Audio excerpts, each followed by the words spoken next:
If you've ever felt like you were holding something back, like there's more in you than you're letting the world see, but the moment you even think about stepping forward, something inside of you whispers, "Who do you think you are?" This video is for you. I've been there. After everything I went through, after being silenced online, after my whole world crumbled, and I had to rebuild from the ground floor, I told myself I was being humble by staying quiet. I told myself I was honoring God by staying small, but I wasn't humble. I was hidden, and there's a difference. The word hidden carries weight, doesn't it? It implies something put away, something covered on purpose, something that was never meant to be seen. But here's the question that I had to sit with, and I think you need to sit with it too. What if the thing you're calling humility is actually fear wearing a spiritual disguise?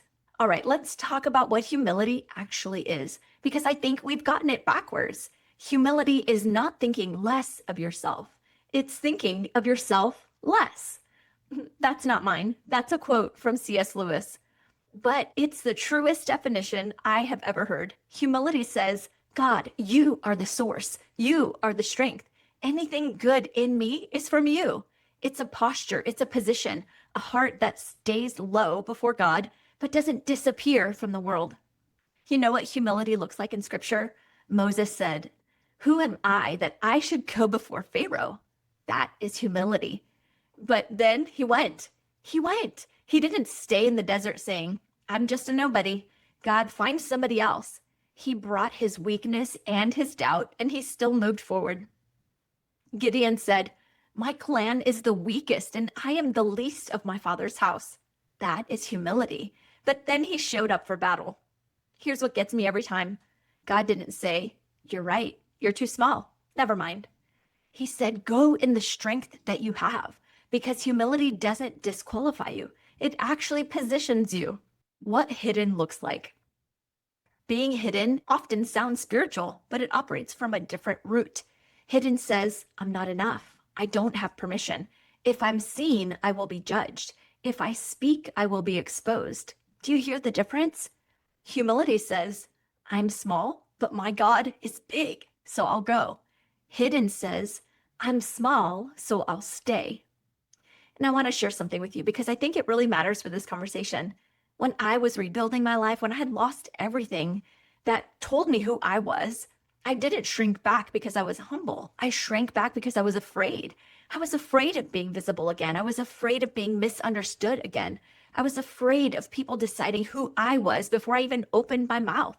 And I wrapped all of that in spiritual language and called it surrender. This one, I want you to sit here for a second. Because if those two phrases land differently in your body, it's because God is big versus "I'll stay small because." So I want to give you something, a simple filter. I call it the visibility filter that you can use when you're not sure whether you're being humble or if you're hiding. Here are 3 questions, and that's it. Question 1, am I shrinking from God's assignment or am I submitting to his timing? There is a difference. Joseph waited in prison for years. That was God's timing, not Joseph hiding. But if God has opened a door and you're refusing to walk through it because you're afraid of what people might say, that's not patience. That's a prison.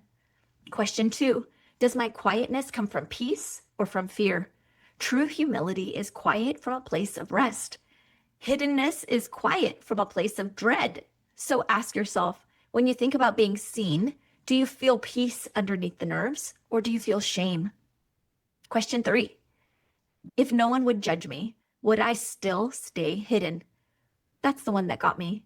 Because when I stripped it all away, the fear of criticism, the fear of failure, the fear of what they would say, underneath all of that, I actually wanted to move. I wanted to speak. I wanted to build. And that was not arrogance. That was a call on my life. And I need you to hear me when I say this. If you're in that space right now, if you're wrestling with whether you've been hiding behind humility, I made something for you. It's a week of guided reflection, 7 days of prompts to help you untangle what God actually put in you from what fear told you to bury. It's called the Identity Journal, and you can grab it at roxysaran.com/identity. This isn't about becoming loud. This is about becoming honest. Because God, he was not erasing you. He was editing you. And that editing is meant to refine you. not silence you. So before we go any further, I have to say something. Esther 4:14. And who knows but that you have come to your royal position for such a time as this. Mordecai wasn't telling Esther to be proud. He was telling her to be willing to show up in the position God had already placed her. He was already moving. He was already making the way. And the question he might be asking you today is, are you looking for it? See, a caterpillar doesn't mourn the chrysalis. He leaves it behind because he has outgrown it. You are not losing your old life. You are outgrowing it.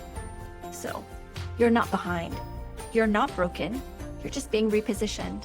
And that repositioning, it might just mean stepping out of hiding and into the light of who God actually made you to be. If this is landing for you, would you do one thing? Would you share it with one woman who needs to hear this today? And grab the identity journal at roxysaran.com/identity. 7 days, 1 question a day, just you and the Lord. I'll see you in the next video. I love you guys. Bye.